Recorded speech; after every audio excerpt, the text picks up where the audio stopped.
Welcome to Truth Behind History. The stories are real, the impact is lasting. Today, we are diving into one of the most important but misunderstood foundations of the modern world, the gold standard. At first glance, it might seem like ancient history. But what if I told you that the rise and fall of gold-backed money still shapes your daily life, your savings, and even the stability of nations today? Stick around, because understanding gold is like uncovering the secret blueprint behind modern economies. Let's start at the very beginning. For thousands of years, civilizations like Egypt, Rome, and Byzantium placed their trust in one thing that everyone could agree had value: precious metals. Gold and silver weren't just shiny decorations, they were the backbone of early economic systems. Why? Because they were rare, durable, and universally recognized. You couldn't just create gold out of thin air. So when people exchanged goods or services for gold, it fostered something incredibly powerful: trust. And trust is the bedrock of any economy, ancient or modern. Fast forward to the 19th century. Britain,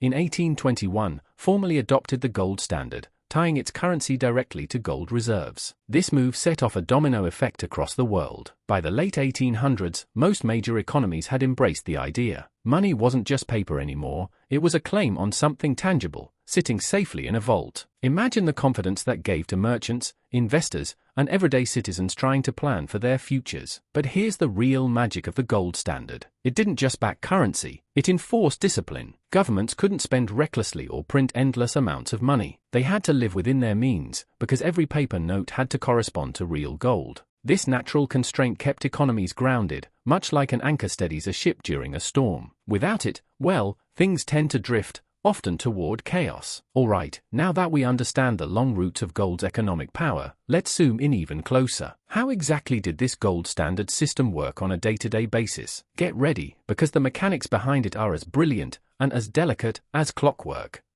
So, how did the gold standard actually work in practice? At first glance, it sounds simple, right? Money backed by gold. But under the surface, it was a finely tuned system, built to protect economic trust across nations. First, let's talk about the most important piece. Under the gold standard, every single banknote in circulation was directly tied to a fixed amount of gold. This wasn't symbolic, it was real. You could walk into a bank, hand over your paper currency, and receive a specific weight of gold in return. It meant money wasn't just paper with fancy designs. It was a certificate of real, tangible value, a value you could actually hold in your hand. Now, this connection between paper and gold created a powerful check on governments. They couldn't simply print more money whenever they felt like it. Printing was limited by the actual amount of gold reserves sitting in their vaults. Think about that for a second. It meant the people in charge had to show restraint. They had to prioritize trust over temporary convenience. In a way, gold acted like a stern but fair referee, keeping political ambitions from running wild with the economy. And when trust is strong, trade thrives. With currencies anchored to gold at fixed rates, global trade became more stable and predictable. Merchants from London to New York to Bombay knew that the value of their money wouldn't suddenly collapse overnight. Inflation stayed low, savings retained their value. Long-term investments became safer bets,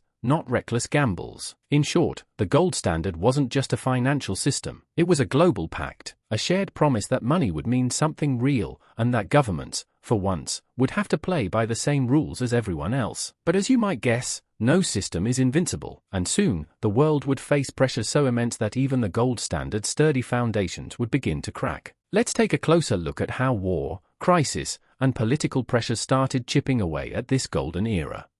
Despite its strength, even the gold standard couldn't shield the world from the chaos of the early 20th century. And like any system under pressure, the first cracks didn't come from within, it came from the storms of history raging around it. When World War I exploded in 1914, governments faced a brutal choice. Wars are expensive. Soldiers, weapons, supplies, it all adds up fast. And sticking to the gold standard meant they could only spend as much as they had in reserves. So what did they do? They suspended gold convertibility. In other words, they told their citizens, "We know you trusted this paper money to be as good as gold, but just kidding. You can't redeem it for gold right now. It was supposed to be temporary, just for the war." But once that monetary discipline was broken, it would never fully return. After the war ended, there was a desperate attempt to patch things back together. Britain, for example, tried to restore the gold standard in 1925, pegging their currency back to its pre-war value. Sounds noble, right? But there was a problem. The economy had changed. Britain's economy was weaker after the war,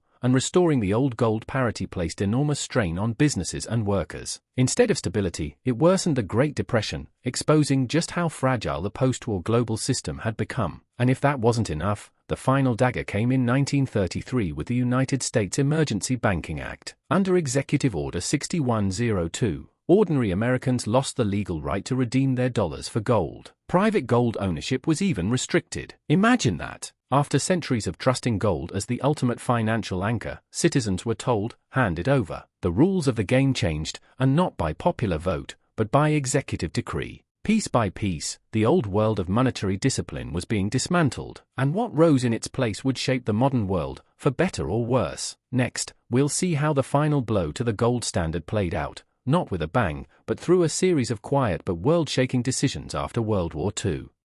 By the end of World War II, leaders around the world knew they needed a new system. Total economic collapse was a real fear, and something had to replace the broken pre-war order. So, in 1944, representatives from 44 nations gathered at a little place called Bretton Woods, New Hampshire, and out of that meeting came a bold new plan, the Bretton Woods Gold Exchange Standard. Here's how it worked. Instead of every country tying its money directly to gold, they would peg their currencies to the United States dollar. And the dollar itself? It would still be backed by gold, at a fixed rate of $35 per ounce. In theory, this kept the spirit of the gold standard alive while making it easier for nations to trade and rebuild after the devastation of war. But in practice, a new kind of tension was already brewing. As the 1960s rolled on, the United States found itself stretched thinner and thinner. The Vietnam War drained billions. President Johnson's Great Society programs at home demanded even more spending. And remember, under the Bretton Woods system, the world was trusting the United States to keep enough gold in reserve to back all those dollars floating around. But what happens when you print more dollars without the gold to back them? The math stops adding up. Trust starts to wobble. By 1971, the situation reached a breaking point. Foreign governments were demanding gold in exchange for their dollars, and the United States simply didn't have enough gold to meet the claims. So President Richard Nixon took the microphone and announced something no one thought they would hear. He was suspending the dollar's convertibility into gold. This moment, often called the Nixon shock, marked the end of the Bretton Woods system and the birth of the modern fiat currency era. No more gold backing, no more anchors, just paper, promises, and trust in political management. It was a quiet moment, almost anticlimactic, but it changed everything. The world's monetary system, which had been rooted in tangible value for centuries, now floated free. And as we're about to see, cutting those golden ties unleashed forces that would shape decades of inflation, instability, and profound economic shifts. When the gold anchor was finally cut loose in 1971, the consequences didn't explode overnight. They crept in, gradually, like a slow-moving storm building on the horizon. Without the restraint of gold, governments around the world suddenly had a new superpower. They could print money at will. No more vault checks, no more natural limits. At first, this freedom seemed to offer incredible flexibility. Stimulate growth here, fix a recession there. What could go wrong? But history shows us that when governments gain unchecked power over money, inflation usually follows. And that's exactly what happened. The 1970s were plagued by something Americans hadn't seen in decades: skyrocketing inflation. Prices for everything, from groceries to gasoline, surged. And it wasn't just everyday life that took a hit. Savings were quietly eroded. Imagine working hard, putting your dollars away, and finding out a few years later they could buy far less than before. That invisible tax of inflation punished the cautious and rewarded the reckless. Worse still, the economy began lurching from one extreme to another. Without the discipline of gold, the boom and bust cycle accelerated. Easy money policies could inflate bubbles, but when those bubbles popped, recessions followed, and each time, the solution was often even more intervention, more spending, and more promises. Trust, that fragile foundation of any financial system, began to wear thin. People who once took the stability of money for granted started questioning it. Could they trust banks? Could they trust governments? Could they even trust the value of their own savings? It turns out that when you remove natural boundaries and rely solely on human promises, cracks inevitably form. And once cracks appear, history teaches us they rarely stay small. Next, we'll take a step back and reflect. What can we really learn from the rise and fall of the gold standard? What deeper lessons does it offer about freedom, discipline, and the hidden costs of control? Throughout history, money has never just been about coins or bills. It is about trust, discipline, and accountability. And when the gold standard faded away, something deeper was lost, something that went beyond economics. Under the gold standard, rulers and governments were restrained by the physical reality of gold. They could not simply promise the impossible, because the system demanded real backing. Accountability under gold meant leaders had to think long-term. They could not gamble the future for short-term gain without eventually being exposed. Gold was a harsh but fair judge, and it forced financial discipline onto even the most ambitious politicians. But once fiat money replaced gold, a powerful shift occurred. Suddenly, it became much easier for leaders to make promises they could not afford to keep. Need to fund a new program? No problem. Need to patch over a deficit? Just print a little more. The shift to easy promises opened the door to political short-termism. It allowed inflation to quietly siphon wealth away from savers without ever raising a tax bill. It was taxation hidden in plain sight, and most people never even realized it was happening. And then there is the question of trust. When money is sound, voluntary cooperation thrives. People can save, invest, and build for the future with confidence. But when money becomes a tool of political expedience, trust begins to erode. And once trust starts to erode, risk-taking becomes systemic. Financial bubbles inflate. Speculation replaces saving. Stability gives way to fragility. This is what economists call moral hazard, the idea that when people believe someone else will bail them out, they behave recklessly. The disappearance of the gold standard was not just a technical change in monetary policy. It was a transformation of incentives, of political behavior, and of public expectations. And its consequences continue to echo through every boom, bust, and crisis we face today. Next, we will look at the big picture, the final lessons this history teaches us, and why they matter now more than ever.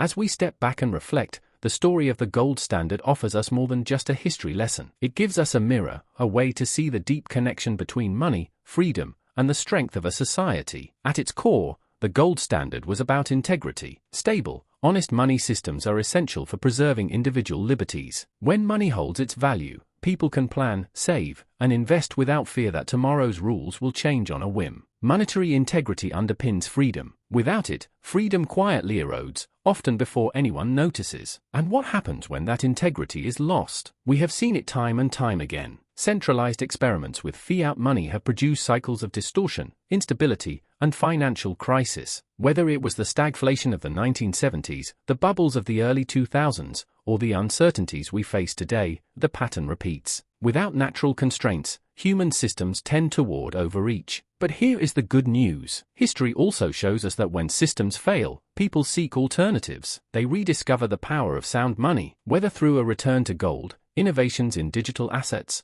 or new decentralized financial models. The search for honest value never fully dies. The story of the gold standard is not over. It lives on in the lessons we choose to remember, or the ones we forget. Thank you for joining me on this journey through the rise, the fall, and the lasting legacy of the gold standard. If you enjoyed exploring the real forces behind history's most important events, make sure to like, comment, and subscribe to Truth Behind History. And if you are curious for more, check out our other videos where we dive even deeper into the hidden stories that shaped our world. Until next time, stay curious, and never stop questioning the past.